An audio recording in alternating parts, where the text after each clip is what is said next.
Hey everyone, welcome to the first installment of Ron's Garage. It is far from perfect. There's so many things that I wanted to improve, but time just won't allow me to do that right now. I hope to improve each one with each future show. Let's hope we can. My first guest is going to be Lorenzo Lamas. Hope you enjoy.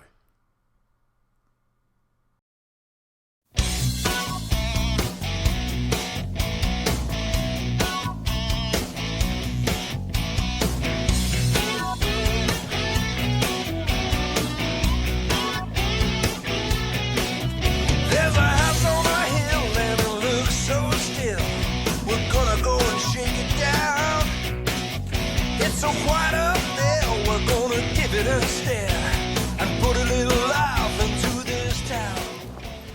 So, this bike is one of Lorenzo Cyclist bikes, my company. It's called the Patriot, and it's patterned after the Harley-Davidson FXR model, which Harley made from the late 70s through 1986, 1987. This particular bike has a 124-inch S&S motor. It puts about 105 horsepower to the rear wheel, and it's got a Baker 6-speed transmission to get the power to the ground. It rides on custom rims, Ralph Randolph designed rims, and the frame is it's an aftermarket frame, but it's patterned after the FXR model that Harley made. We get the frames from the Southeast, and Ralph assembles the bike in Mesa, Arizona. We've got performance machine brakes, hydraulic clutch, and the thing just screams. It absolutely goes like a rocket, and it's one of my favorite bikes that we built. Rumble for the Heartland is one of our 6 charity rides that we're doing this year to benefit Operation Homefront. Operation Homefront is an organization that benefits the families of servicemen and women who are overseas. Their families are alone at home and they have problems. They call Operation Homefront, and that charity fixes the problem. It's a wonderful charity, Operation Homefront. So we're going to raffle this bike off in Sturgis, South Dakota in August, and all the money that we raise from selling the bike is going to go directly to that charity. Let's get started, get the party going. I hope so. I hope everything works. I'm actually nervous. I'm like really nervous. I usually don't get nervous over this stuff, but it's funny. That's a sign. That's a good sign. You got so much shit going on I scoured through all of the websites, and there's a bunch of stuff written about all of us, right? Yeah. You have a lot of freaking stuff. It's too much. It is too much. It really is too much You've done far stuff. too much in your life. You should have scaled back. You could have had a lot Well, more. if I could scale anything back, I would scale back the personal shit that I did, because that's the shit that burned me. You know, the marriages and the kids. I mean, there's a site that you can go on called IMDb, right. Internet Movie Database, right. And all actors and directors and writers and producers, they have their own page for IMDb. So the industry could go to somebody's IMDb page and check them out to see what they've done. Right. Half of my IMDb page is like a biography. I didn't know that they actually serve the actor that way. That they will like publicize your marriages, your divorces, how many kids you have, why you broke up. I'm going like, who put this page up for me? I didn't do it. You didn't do it, and it's somebody else who this is what they found out, and I don't know whether they affirm that all this is true or not. Hell no. I tried to get some stuff taken off of mine too, and they wouldn't do it. No, you can't. You can't even go on your own page and edit it for some reason. It's like you're not allowed on your own page. But everybody else can add shit to it. But everybody else can add shit to it. Whatever they want to say about it. Yeah, no, but it's anyway. That's the crazy part about being in the business that we're in. You can do a body of work, and it can be quality work. It can be like record-breaking work, but you'll be remembered for the actress that you married in 1992. Right. It's nuts. And it's just the part of the business that really frustrates me sometimes, because I take the high road. In most of every personal situation that gets out there in the public eye, I'll take the high road and I'll say, you know what, that's a private matter. But in doing that, your voice is never heard. Mm-hmm. So I'm writing a book, and I'm working on this book with a writer out of Tucson, Arizona, that I met, who I like very much, and we got along right away. And I'm going to be setting the record straight. And the book is going to be called, tentatively, it's called Best of Intentions. Because we start every relationship with the best of intentions. I've got another title for you. Oh, no. All the shit you've ever heard about me, it ain't crap. Yeah, good. Squeeze that. We're going to squeeze that on the box cover. Funny.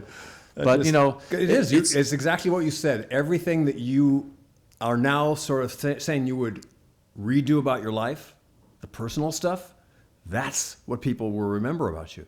Yeah. Not your body of work of the stuff you want to be proud of and all. It's just the business that we're in. And my father told me years ago when I was first starting out, my dad, Fernando Lamas, was a successful actor in his day. He then went to direct episodic television before he died. That was his passion, is television and directing. But he told me, he said, Lorenzo, he said it just like that. He said he talked like this because he was from Argentina. And he would talk to me. And I remember his voice because every day in my mind, he still talks to me. And for the record, it was not like Billy Crystal.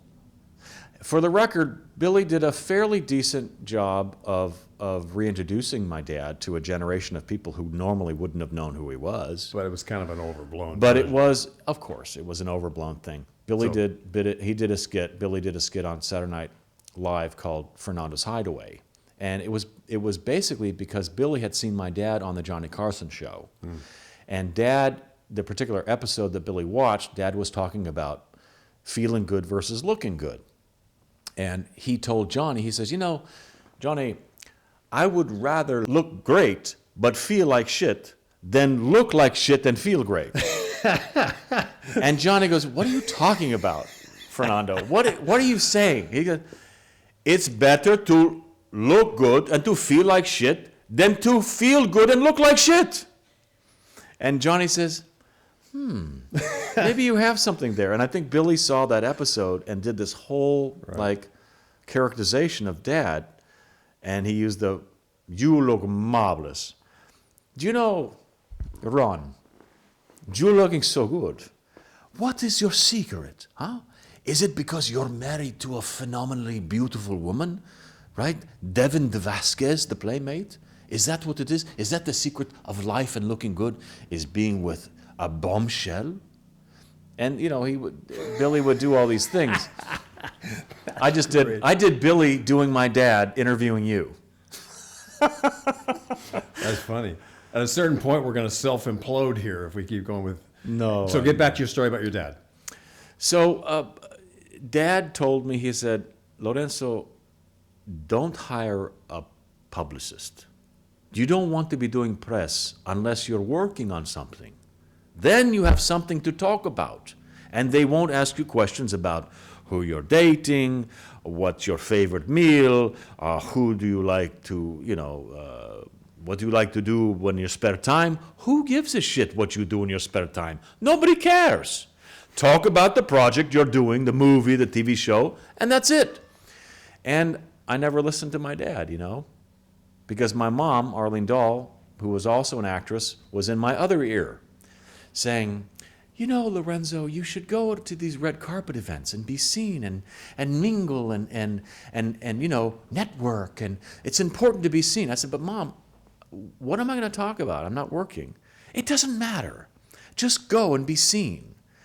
So don't do that. I ended up listening more to my mom about getting the PR agent. And then, of course, one thing led to another, and I had a PR agent, and all the magazines wanted to talk to me about was my personal life. And that was where I think it went off the rails. If I had just stayed, you know, if I had done what Clint Eastwood does or what Harrison Ford does, Go off to Italy. go to Italy, make movies, but don't hire a publicist to talk about your private life.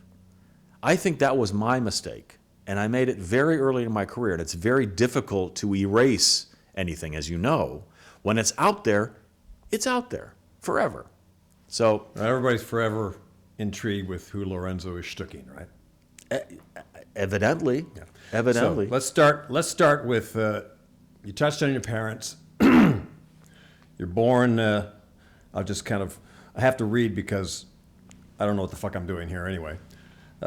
You have so much stuff that it was overwhelming to me to memorize. So you're born in Santa Monica, January 20th, Yeah. 1958. You Jesus. bastard, you're younger than I am. I'm an old shit. Hey, don't say that around me. You little young whippersnapper. Oh man. You're born in Santa Monica, raised in the Pacific Palisades. Moved to New York City when you're 13, right? Because you're a little unruly. Yeah. You know, I was. Your parents were going to send you to basically a military academy. It was a military school. Yeah. I got sent away at 13.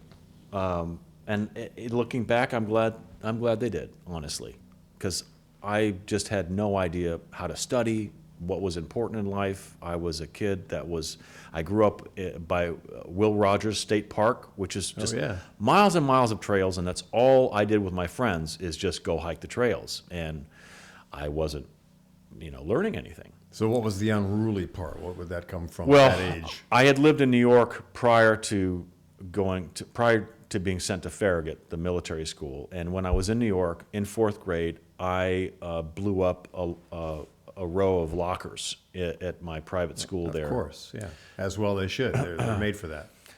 Well, you get the M80s out here. Back in the day, you can get an M80, which is 1/8 of a stick of dynamite, which you get for 4th of July and stuff. But I stockpiled all the M80s, so I had basically a stick of dynamite, and I put the dynamite in the locker room, and me and my friend Nick Rossini, we were 11, I think, or 10. We lit the M80s and blew up the lockers, and we both got kicked out of Trinity. I thought those were always reserved for toilets. Yeah. Because they would keep burning as they went down the pipe. No, I mean, the toilets that's a whole other scenario, because at Farragut, what we used to do is we used to put our socks and underwear down the toilet, flush the toilet, and then the pipes would burst, which was another, but I never got caught at Farragut. Okay,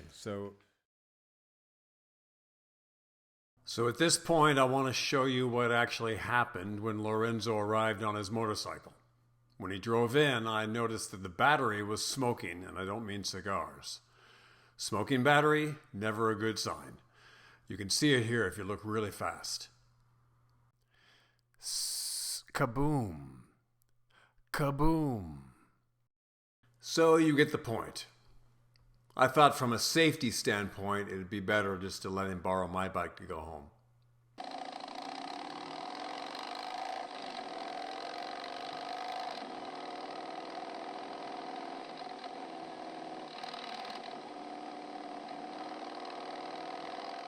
We're friends for a long time. We met basically before B&B started. Before you started B&B, we met at the gun shoots. We have a lot of common interests. Yeah, and bike rides, and the bike motorcycle rides, ride, the love ride. The love ride, Yeah. the gun shooting sort of competition thing, these celebrity gun shooting things. But we didn't really meet until you came on B&B, right? Right. And then you were going to, you had a girl that you wanted to fix Windsor Harmon up with. Plays my brother on the show, and he goes, "Dude, I'm married. You should fix her up with Ronn." So you contacted me and said, "I have this girl." I think I went and knocked on your dressing room door. You did. I did. I actually knocked on your. We had barely spoken to each other since I went on B&B, because we didn't have scenes together. Right. Too many scenes. We had a few, but that was like down the road a little bit. But initially, I think the first time I saw you on the set was when I knocked on your dressing room door, and I said, "Ronn, I think I've got a gal that I want you to meet. Would you be interested in coming on a double date with me and my girlfriend at the time? What was my reaction? Do you remember? I'll show you what I think I did. Okay. At least this is what I did inside. Yeah. I kind of went, oh, God. Oh, not now. I can't handle this. I don't want to be with anybody. Yeah. I don't want to be fixed up. Not Yeah. another blind date. I don't want to do this. Yeah. And then you said she was an ex-Playboy playmate and all this, and I went doubly. Yeah. Oh, Lorenzo, no. God, no. Yeah. If she at all showed up with the fingernails and the hair and the eyelashes and the whole thing, I was out of there. Yeah. And I think I said something like that to you at Yeah. some point. Well, we have a mutual friend, Windsor, who really, really had a feeling that this was going to be a good thing for you. I think maybe Windsor knew that even though you didn't think you wanted to be in a relationship, that you probably should be in a relationship, because people know this about me. They know that I'm a relationship guy. No shit. And if I don't have a relationship, I'm not a happy camper.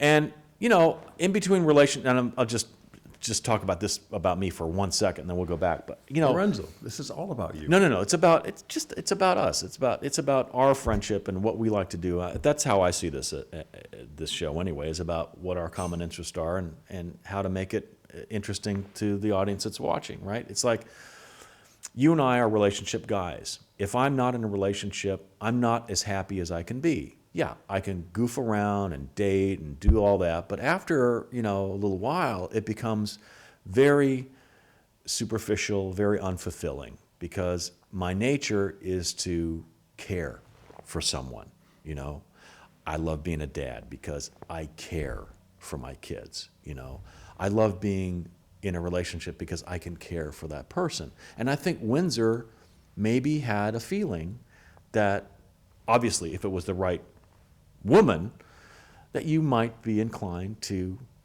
be happier. And so we went to Mastro's, right? We went to Mastro's Steakhouse. It was me and the woman that I was with, and you and Devin. And I was very, very aware of the chemistry that you two seemed to have had at dinner. Plus, you guys knew each other, which I didn't know. We had known each other 20 plus years before, and oddly enough, we did have that sort of chemistry. I wound up, funny enough, not calling her for about a week because I was so bogged down with work, and she took that as like I was blowing her off, and I just didn't care. Yeah. I'm going, no, I'm just working so much. I couldn't call you. I couldn't do that. Yeah. But we finally got over that hump, and it was good. But yeah, you hooked us up, and I will forever be grateful to you for that. No, I'm so happy that it worked out. You became my best man in the wedding, Yeah. and I in turn wound up sharing your wedding as well with Shauna. Yeah. Which is very cool. Yeah, to it be was able to awesome. do that down It was in awesome. Cabo San Lucas. And it's a wonderful thing when you can find a person that shares your interests, that gives you the space that you need to be who you are, that doesn't try to change you. And it's taken me half a century to find the person that I can honestly say I see myself, well, I'm already old, so I guess I'll say I see myself growing older with. And it's a miracle. Don't you think, Ron? Don't you think that finding somebody that you can honestly say you're in love with and as your best friend is a miracle in this world? It is. I know a lot of people who are struggling to find someone just that they can be compatible with in any way whatsoever. It's hard. You think with how many 3 billion people in the world, it would be fairly easy to find somebody you can get along with, but I don't know. It's always going to be the missing element, isn't it? It had eluded me for all of these years. And the fact that I'm married to a woman who is younger than my oldest daughter, believe me, that is not lost on me in terms of being really weird, like crazy weird. All right, man. Thank you, brother. Thank you so much. And hey, thanks for loaning me your motorcycle. And I'm sorry my bike quit. I'll bring it back. Detailed, huh? One piece. Just bring yourself home in one piece. That's all we want. All right, brother. Thank you. Devin, love you. See you soon. Take care, buddy.